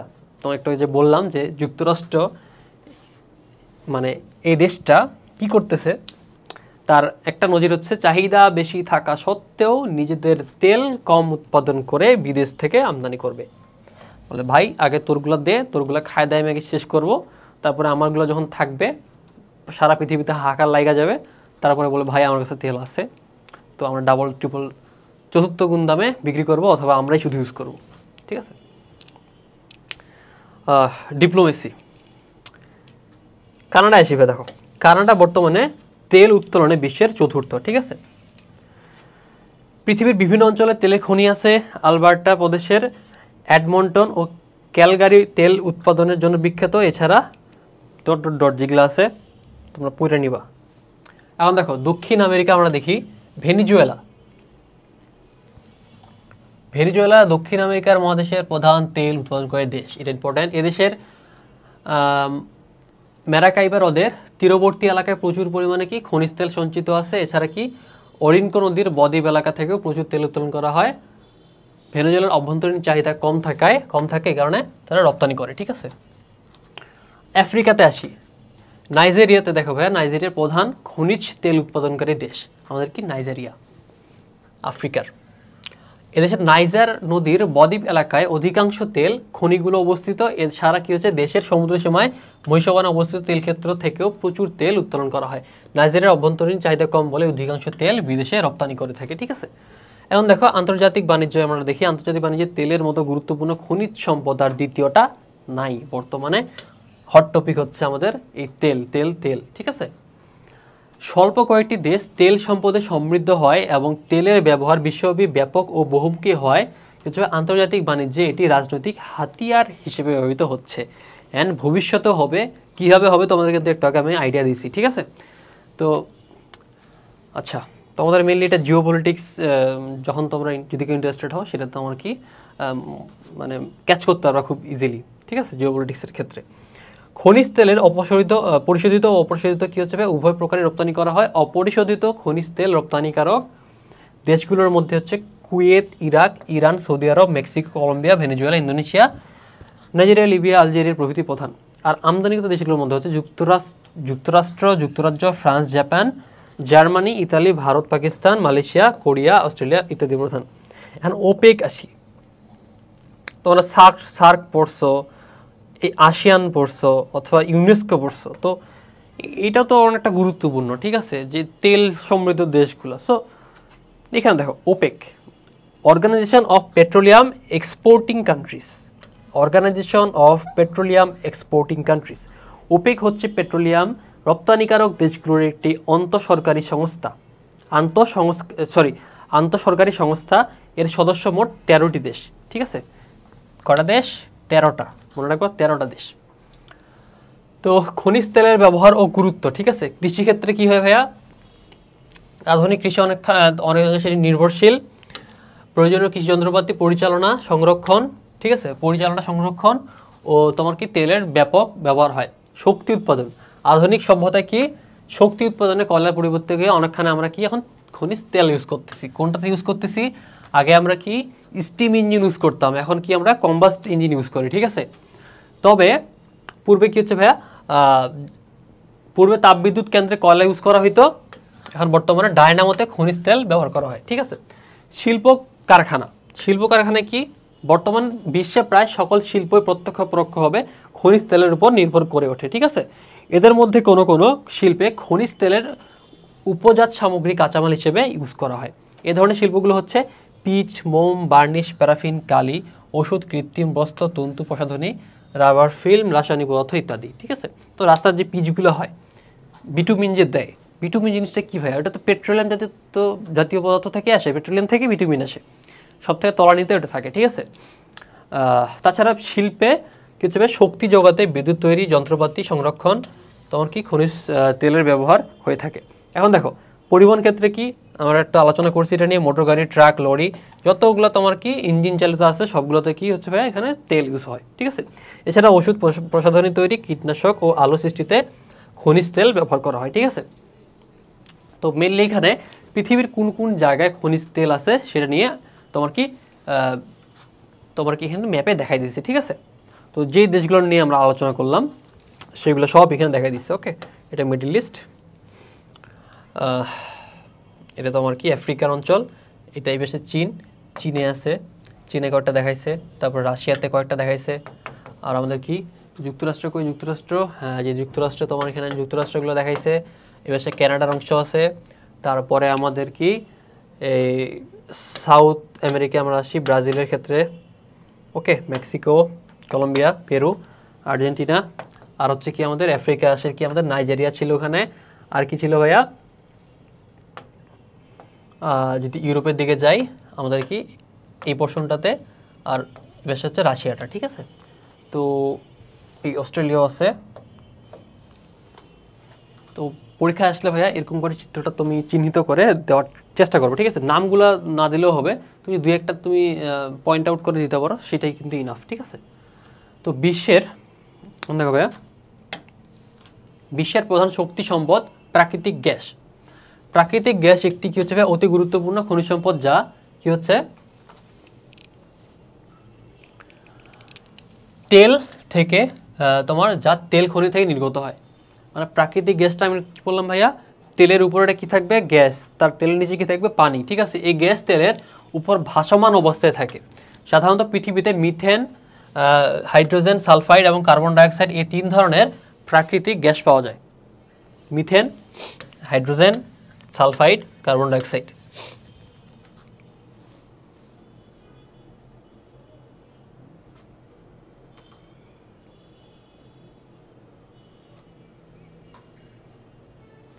আচ্ছা, তোমার কি এটা হাইড্রোজেন সালফাইড, ঠিক আছে। হাইড্রোজেন মানে H2S, অথবা মানে হাইড্রোজেনের সাথে যেটা করে, ঠিক আছে, H2S। মিথেন হচ্ছে CH4, এটা হচ্ছে মিথেন, ঠিক আছে। আর এটা হচ্ছে CO2, সরি, কার্বন ডাইঅক্সাইড। এই 3টা কথা বলছি, এখানে 4টা নাই কিন্তু। তো এখন দেখি, পৃথিবীর প্রায় অধিকাংশ তেল খনি থেকে গ্যাস সংগৃহীত হয়ে থাকে। কেবল প্রাকৃতিক গ্যাস পাওয়া যায় এ ধরনের খনিও আছে, ঠিক আছে। এই গ্যাস খুব সাবধানে উত্তোলন করতে হয়, নচেত একটু ফাঁক পেলে এই গ্যাস বেরিয়ে যাবে। সাধারণত খনির অভ্যন্তরীণ চাপে গ্যাস বের হয়ে আসে, ঠিক আছে। প্রাকৃতিক গ্যাসের বেশি উত্তাপ ক্ষমতা, স্বল্প উত্তোলন ব্যয়, সহজে ও স্বল্প ব্যয়ে পাইপলাইনের মাধ্যমে কি হচ্ছে ভাইয়া পরিবহন এবং পরিবেশগত সুবিধার কারণে এর ব্যবহার অতি দ্রুত বৃদ্ধি পাচ্ছে। প্রাকৃতিক গ্যাসের প্রধান ব্যবহারের ক্ষেত্রগুলো আমরা দেখি একটু। জ্বালানি, রাসায়নিক সার উৎপাদনে কাঁচামাল হিসেবে ব্যবহৃত হয়। তাপবিদ্যুৎ কেন্দ্রে বর্তমানে কয়লার স্থলে প্রাকৃতিক গ্যাস ইউজ করা হয়। কয়লা ও বিদ্যুতের পরিবর্তে অনেক শিল্প কারখানায় জ্বালানি উৎস হিসেবে প্রাকৃতিক গ্যাস ইউজ করা হয়, যেমন আমাদের বাংলাদেশে কিন্তু হয়ে থাকে, ঠিক আছে। ইউরিয়া সার, কৃত্রিম বস্ত্র, অ্যালকোহল ও নানাবিধ রাসায়নিক উৎপাদনে কি হচ্ছে প্রাকৃতিক গ্যাস ব্যবহার করা হয়, ঠিক আছে। তো এই প্রাকৃতিক গ্যাসের উত্তোলন সব থেকে বেশি করে কি ভাইয়া যুক্তরাষ্ট্র, রাশিয়া, চীন, ইরান, চীন, কাতার, ঠিক আছে। তারপরে দেশগুলো আছে, তোমরা যদি মনে রাখতে পারো সব থেকে ভালো হয়, আর মনে না রাখলেও সমস্যা নাই, ঠিক আছে। পৃথিবীর তবে 5টা ভাই একটু কনসিডার কইরো আর কি, ঠিক আছে। পৃথিবীর গ্যাস উত্তোলনকারী অঞ্চল বা বলয়, ঠিক আছে, মানে কোন কোন অঞ্চল।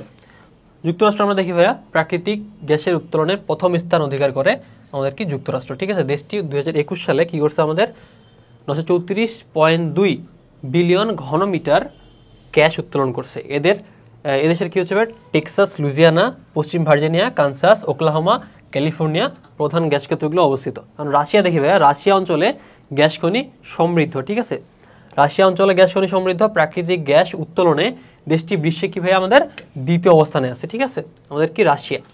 এই দেশ কি হচ্ছে ভাইয়া, এই দেশ 2021 সালে 701.7 বিলিয়ন ঘনমিটার গ্যাস উত্তোলন করেছে। রাশিয়া নিজ দেশের প্রয়োজনীয় গ্যাস রেখে বাকি গ্যাস রপ্তানি করে। ইরান ক্ষেত্রে আমরা দেখি, ইরান প্রাকৃতিক গ্যাস সঞ্চয়ে ইরান তৃতীয় দেশ স্থানে রয়েছে, ঠিক আছে।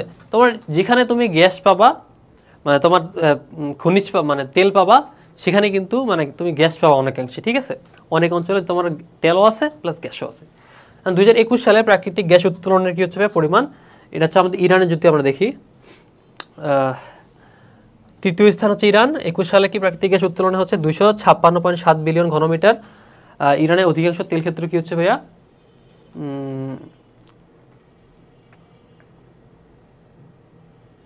তেল ক্ষেত্র থেকে কি হচ্ছে গ্যাস উত্তোলন করা হয়। হামদান নামগুলো এখানে বলছে, ঠিক আছে। তো চীনে আমরা আসি। চীনের ক্ষেত্রে কি এটা চতুর্থ, 209.2 বিলিয়ন ঘনমিটার গ্যাস উত্তোলন করছে। কাতার কি হচ্ছে ভাইয়া তেল উত্তোলনে বিশ্বের পঞ্চম,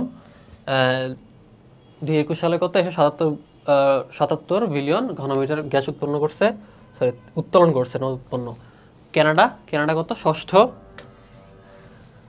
পরিমাণ ছিল 172.3 বিলিয়ন ঘনমিটার। প্রেরি, আর হচ্ছে ব্রিটিশ কলম্বিয়া রাজ্যের ক্লার্ক হ্রদ,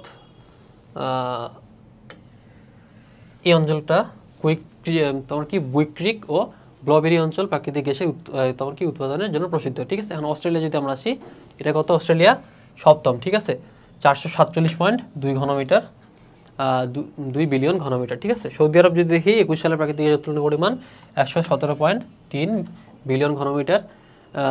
তারপরে কি এদেশ গ্যাস উত্তোলনে বিশ্বে 8ম স্থান অধিকার করছে, মানে তোমার এখানে 8 মানে ইয়া অনুসারে দেওয়া আছে। ঠিক আছে, তো তোমরা সেই লাইন বাই মানে তোমার একটার পর একটা যেভাবে দেওয়া আছে ওইভাবে বুঝতে পারবা। তো এদেশের তেল খনিগুলো থেকে প্রাকৃতিক গ্যাস পাওয়া যায় সাফানিয়া, আবু সাফা, মনিপা, আববাইক,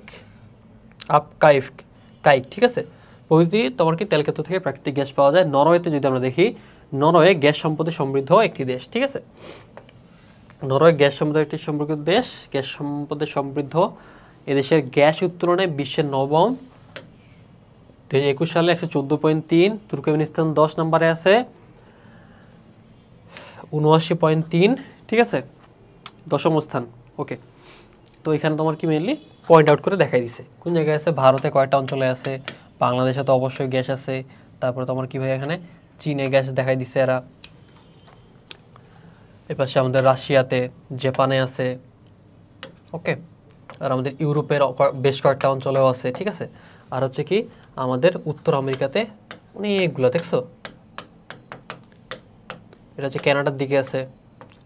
ওকে, আর এইদিকে আমাদের সাউথ আমেরিকা, এখানেও তোমার কি বেশ কয়েকটা আছে। ঠিক আছে, তো এগুলো কোন কোন জায়গায় আছে তোমরা মেনলি পয়েন্ট আউট করে দিবা। আর কি আমাদের মধ্যপ্রাচ্যের দিকেও আছে। ঠিক আছে, তো এই তোমার অস্ট্রেলিয়ার দিকেও, তারপর তোমার নিউজিল্যান্ডটাও এখানে হালকা করে দিছে। ঠিক আছে, ওকে। তো এখন দেখো এই চিত্রটা কিন্তু মানে তোমার মানে যদি পরীক্ষার হলে মনে থাকে যে কোন কোন জায়গায় আছে, তো ওই অনুসারে দিবা, মানে এক্স্যাক্টলি যে ওইটাই হইতে হবে ওরকম কিন্তু না ভাইয়া। তোমার যে অঞ্চলের জন্য চাইবে সেই অঞ্চলে তুমি যদি মনে থাকে ওইভাবে আঁকবা। ঠিক আছে, সব কিন্তু সবসময় মনে থাকে না। সো এটা নিয়ে খুব প্যারা মনে যে ভাইয়া এতগুলো ম্যাপ ইয়া করবো, তো না, তোমার তুমি কোশ্চেন অ্যানালাইসিস করবা, অ্যানালাইসিস করে দেখবা কোনগুলো বেশি আসে, তো সেইগুলো আগে করবা। ঠিক আছে, ওকে। এখন Mexico, Venezuela, Bangladesh, Pakistan, Indonesia, Nigeria, সংযুক্ত আরব আমিরাত গ্যাস উত্তোলন করা হয়। প্রাকৃতিক গ্যাসের আন্তর্জাতিক বাণিজ্য কী হতে পারে ভাইয়া? দেখো, অবশ্যই এর গুরুত্ব আছে। সৌদি আরব, কানাডা, আলজেরিয়া, বাংলাদেশ, আরব আমিরাত প্রভৃতি দেশ পৃথিবীর চাহিদা সমৃদ্ধ দেশে গ্যাস রপ্তানি করে, তবে অধিকাংশ দেখি দেশে অভ্যন্তরীণ শিল্প বাণিজ্য, বিদ্যুৎ উৎপাদন ও নাগরিক চাহিদা মেটানোর জন্য প্রাকৃতিক গ্যাস ব্যবহার করা হয়। খনিজ তেলের দাম বৃদ্ধি পাওয়ায় ফলে প্রযুক্তিগত উৎকৃষ্টতার আনুকূল্যে প্রাকৃতিক গ্যাসের বহির্বাণিজ্য সম্প্রসারিত হওয়ার সম্ভাবনা দেখা দিয়েছে। ঠিক আছে, তো তোমরা এখানে তেলের বিপরীতে তোমরা কি গ্যাস ইউজ করতেছে আমরা। ঠিক আছে, কয়লা ও খনিজ তেলের মতো প্রাকৃতিক গ্যাসের ভাণ্ডারও সীমিত। ঠিক আছে, সুতরাং অন্যান্য অনবায়নযোগ্য সম্পদের মতো প্রাকৃতিক গ্যাসও ভবিষ্যৎ প্রজন্মের জন্য সংরক্ষণ করা দরকার। ঠিক আছে, বাট আমরা এটা করতেছি না। সুপার কুইজ কি দিচ্ছে? প্রাকৃতিক গ্যাস ও খনিজ তেল অধিক ব্যবহারের ফলে একদিন ফুরিয়ে যাবে। কারণ কি? অনবায়নযোগ্য। ঠিক আছে, বিশ্বের শীর্ষ গ্যাস উৎপাদনকারী দেশ কোনটা ভাইয়া? যুক্তরাষ্ট্র। বিশ্বের সব থেকে বেশি প্রাকৃতিক গ্যাস মজুদ আছে কোন দেশে? রাশিয়াতে। ওকে, তো এই ক্লাসটার তো মেনলি 3টা পার্টের মতো হবে, কারণ অনেক বড় বড় হয়ে যাচ্ছে।